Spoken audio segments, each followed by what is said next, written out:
Bonjour à tous, Magali, fille de Lune Tarot, j'espère que vous allez bien. Nous voici là pour aller voir les énergies du week-end, parce que c'est le week-end, c'est le jour du poisson. Aujourd'hui, nous sommes vendredi, le week-end du 12 et du 13 mars. Alors, bon pour le business samedi. Ah bah oui, mais enfin bon. Demandez les choses. Il est de bon ton de vous occuper des problèmes relationnels. C'est aujourd'hui, enfin c'est samedi, ou c'est pas, on dirait. Parce que je ne sais pas ce qu'il se passe avec le soleil, mais on apprécie la paix que cela amènera. Tiens. Et dimanche, relaxez-vous, n'ayez rien à faire. Le lion viendra vous donner, vous prêter main forte. Plus tard pour les détails, tiens. Watch for strong-willed people. Faites attention aux gens avec des convictions un peu trop affirmées le dimanche.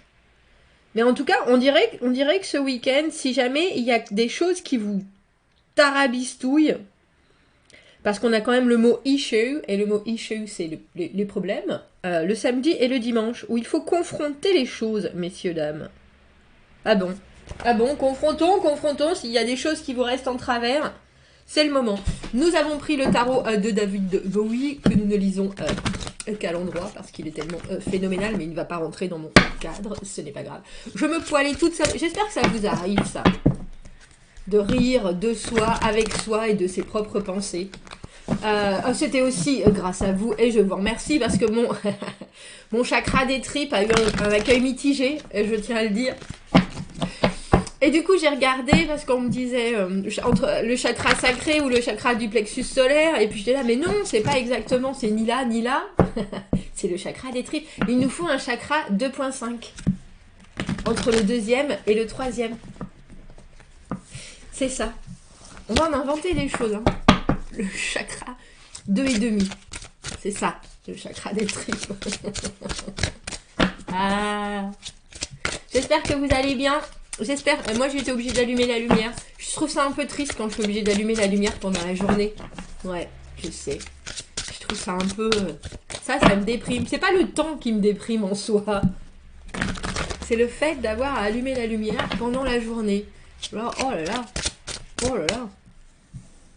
On la regarde. Ah, il vous poursuit, hein. C'est la carte du 8 d'épée. Mais là, c'est la carte du 8 d'épée que j'ai vue à l'envers. Donc, quelque part, essayer de se sortir de schémas. C'est même pas des schémas, parce que le 8 d'épée, il faut savoir que ça construit la personnalité. C'est des choses avec lesquelles on a presque fait la paix, j'ai envie de dire. Et du coup, une fois qu'on a fait la paix avec certains côtés de sa personnalité, on se les approprie. Donc ensuite, quand nous vient en tête, dans des situations ou dans du relationnel avec des gens, que ça devient une barrière, mais en même temps, on a travaillé longtemps à accepter ce côté-là. Comment on s'en sépare? C'est hyper dur. C'est hyper dur. Alors, en restant ouvert, bien sûr, mais c'est pas juste ça. Le 8 d'épée, c'est comme si vous aviez accepté que vous aviez un 5e bras et que soudainement, on vous dit... mais en fait, tu peux t'en faire pousser un 6e et vous êtes là. Mais non, mais attendez, moi, 5 déjà, j'étais au bout, vous vous rendez pas compte. Le nombre de manches, enfin bref... Les gants, ça devient une histoire improbable. Bref. Allons voir les messages à vous transmettre pour ce week-end du 12 et du 13 mars, messieurs, dames. Le 4 de denier, qu'avons-nous appris? Comment ça va nous servir dans les jours à venir? Ce qui arrive au-devant de vous. Comment vous y préparez au mieux? 4 de denier, je suis bien dans ma bulle. 4 de denier, j'ai construit quelque chose autour de moi qui me ressemble, qui me fait du bien. J'ai bien travaillé. J'ai bien tout consolidé. La carte de la zone de confort. Faut pas trop y rester quand même. 8 de coupe, c'est drôle, on avait ce 8 d'épée. On a le 8 de coupe maintenant. J'allais dire, il faut pas trop y rester, parce que je viens de voir le roi de denier.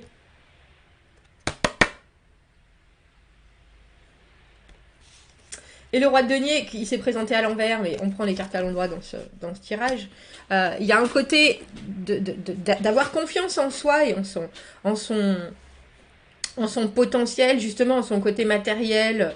Il y a certaines choses que je sais que ça fonctionne. Quand je fais les choses comme ça marche. Quand je fais les choses comme ça...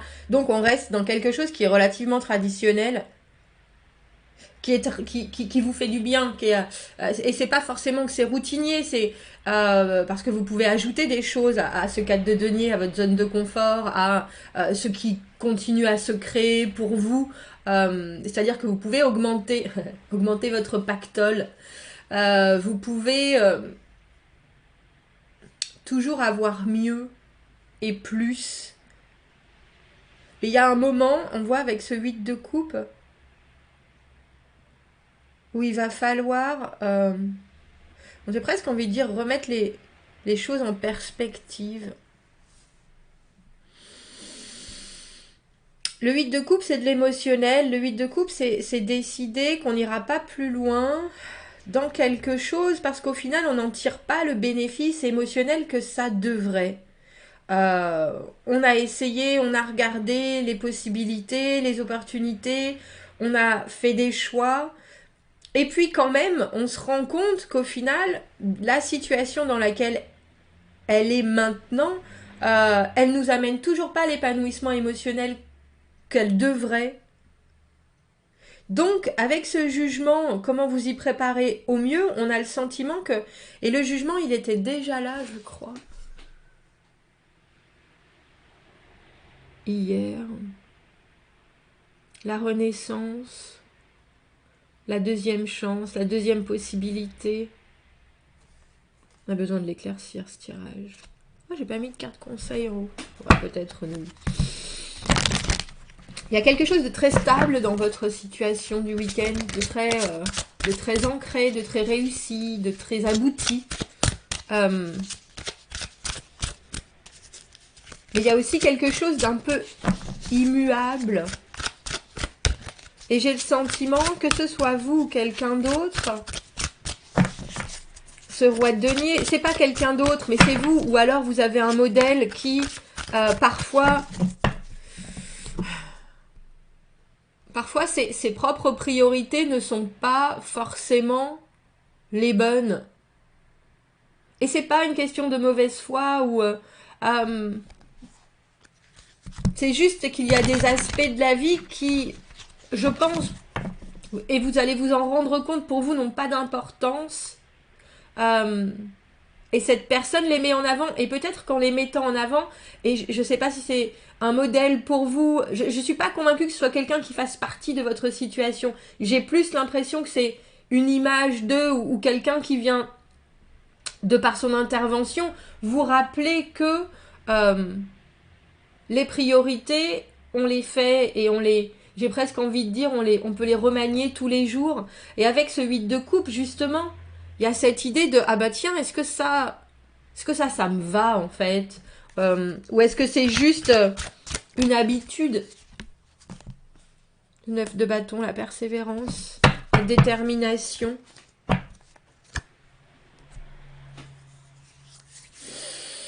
Le 8 de coupe, pour moi, c'est toujours une carte où, normalement, c'est faire un break, faire une pause, se sortir d'une situation, mais dans ma perception du 8 de coupe, on se laisse toujours une possibilité de revenir.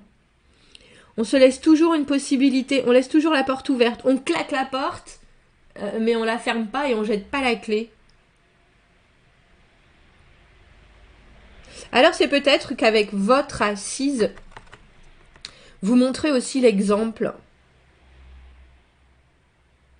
Vous montrez aussi l'exemple, mais c'est suffisamment flagrant pour vraiment remettre les choses à leur place instantanément avec ce jugement. Deuxième chance, deuxième opportunité, on ne refait pas les mêmes erreurs. En même temps, quand on est à votre place en 4 de denier, les erreurs, ça fait longtemps qu'on n'en a pas fait parce qu'on reste bien, bien caché, bien tranquille, bien posé dans ses, comme je disais, habitudes, certitudes. Mais c'est une carte de pur plaisir, hein, la carte du 4 de denier, parce qu'on a enfin réussi à faire en sorte que tout soit bien et calme et serein, et c'est là, et c'est des acquis, et c'est on a bien travaillé pour faire tout ça. C'est vraiment des parts de vous qui sont bien posées et qui vous apportent une vraie stabilité, ça, il n'y a pas de doute. Mais il y a aussi peut-être certaines choses auxquelles vous vous attachez et auxquelles vous vous attachez avec une vraie envie, avec un vrai désespoir, qui, je pense, au final, ne vous donne pas autant que ça devrait. Et j'arrive pas à savoir si ce 9 de bâton, c'est que vous continuez sur la même lancée, ou alors c'est que vous êtes en train de comprendre qu'effectivement, vous pouvez aussi changer d'avis.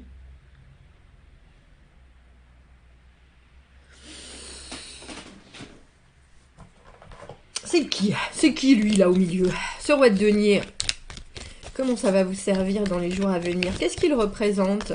Parce que parfois le roi de denier, qui traditionnellement justement est quelqu'un qui fait les choses bien, qui fait les choses d'une manière posée, qui prend son temps, qui réfléchit, qui est très ancré, il peut aussi... Il est relativement lent traditionnellement. Et là, il y a quelque chose, il y a une nouvelle. On passe à l'as d'épée. Et l'as d'épée, soudainement, c'est quelque chose, une idée, une pensée, un nouvel objectif qui est complètement en dehors de la quiétude et de la vitesse du roi de denier. C'est comme s'il y avait un changement. Je sais pas pourquoi j'ai cherché mon mot là. Un soudain changement de rythme, c'est ça. De rythme. SDP, c'est vraiment, c'est l'intégrité, c'est la rapidité, c'est l'objectif, c'est une vision plus claire.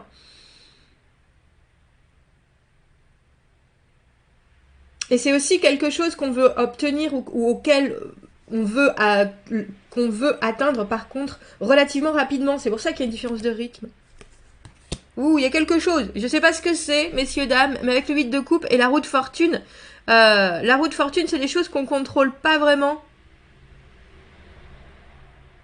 Et avec le 8 de coupe, on a le sentiment que vous pourriez vouloir lâcher quelque chose, alors qu'en fait, avec ce jugement, la roue de fortune, pour moi, c'est le karma. La roue de fortune, c'est les déclencheurs. La roue de fortune, c'est l'univers qui vous tape sur l'épaule en disant « T'as toujours pas compris la leçon d'avant, là, donc je vais te remettre dans la même situation. Est-ce que tu as compris cette fois-ci ?» Et tant que vous comprenez pas où est-ce que l'univers veut en venir, il vous remettra dans la même situation encore et encore et encore. Et là, avec cet as d'épée, il y a quelque chose, je pense, que vous avez compris. Donc, est-ce que vous vous détachez pour ensuite faire j'ai presque envie de dire faire le vide, vous recentrer sur les choses importantes, vous recentrer sur vous, parce que pour moi, le 8 de coupe, on s'en va pour chercher la 9e coupe, et la 9e coupe, c'est celle que j'appelle de l'amour de soi, mais c'est aussi la coupe de l'amour inconditionnel, de la compréhension, d'une communication complètement ouverte, un nouveau besoin de voir clair au niveau du relationnel, du sentiment en soi. Et je pense que vous avez compris. C'est pour ça qu'on a ce 9 de bâton. Le 9 de bâton, la détermination, on lâche rien, on pose rien, on continue, on est déterminé à amener tout ça jusqu'au bout. Et avec le jugement, c'est intéressant parce que là, soudainement, vous avez la possibilité, je le répète à chaque fois, mais le jugement, pour moi, nouvelle personne, différentes situations, ou nouvelle situation, différentes personnes, mais quand on a une compréhension comme l'as d'épée, qui en plus va avec ce jugement, soudainement, il y a quelque chose de tellement évident qu'on ne peut plus faire sans, mais en même temps, vu qu'on a bien analysé la situation, on voit maintenant... J'ai l'impression que vous voyez un chemin que vous n'aviez peut-être pas vu, pas perçu. Et pas perçu parce que le 4 de denier qui vous représente, c'est vraiment une carte de stabilité. On n'a pas vraiment besoin d'aller chercher plus loin, d'aller chercher ailleurs, de voir autrement. Et là, on a l'impression que vous voyez par les yeux de quelqu'un d'autre. Et je pense que c'est ce roi de denier qui, dans sa concrète inconstance, parce que là, il y a quelque chose où il touche pas terre, notre roi de denier, celui-ci, vous montre peut-être un de vos Alors, je vais vous dire un de vos déclencheurs ou quelque chose sur lequel il faut que vous creusiez. On a le roi d'épée maintenant, les 7 de bâton.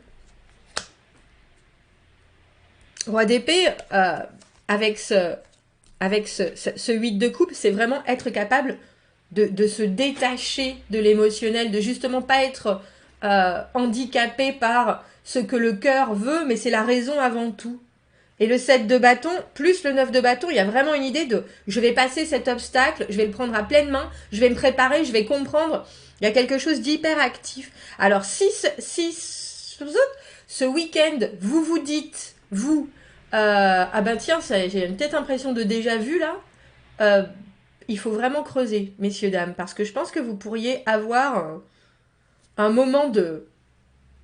Et puis c'est important, ils appellent ça, en anglais, ils appellent ça les haha moments. Ce moment, moi j'appelle ça l'ampoule qui s'allume au-dessus de la tête. Oh, bon sang, mais c'est bien sûr, comme dirait Sherlock Holmes. C'était lui, non? Ou c'était Poirot, peut-être, je sais pas. Y a quelque chose comme ça. Le détachement, et puis l'as d'épée, c'est aussi voir les choses très clairement, très honnêtement, face à face avec ce qui est. Et on voit qu'après cette découverte, vous vous dites aussi, je vais prendre les choses à ma manière, mais il y a quelque chose avec ce roi d'épée qui vous conseille de vraiment continuer à avoir les yeux grands ouverts sur la réalité et à pas se cacher derrière des peut-être ou des choses que ce roi de denier. Le roi de denier, il est très concret, c'est sûr, mais l'environnement est aussi peut aussi l'impacter, et le roi d'épée, il n'y a rien qui l'impacte. Dites-moi ce que vous en pensez, commentez, n'hésitez pas. Abonnez-vous à la chaîne si vous le voulez, aimez la vidéo si ça résonne. Pour ceux qui vont jusqu'au bout de cette vidéo et ceux qui n'ont pas vu, demain on fait un mini tirage, on fait un live de 11h à 13h, si vous êtes par là. Joignez-nous, sinon, eh bien, je vous souhaite un très bon week-end et je vous dis à bientôt. Au revoir.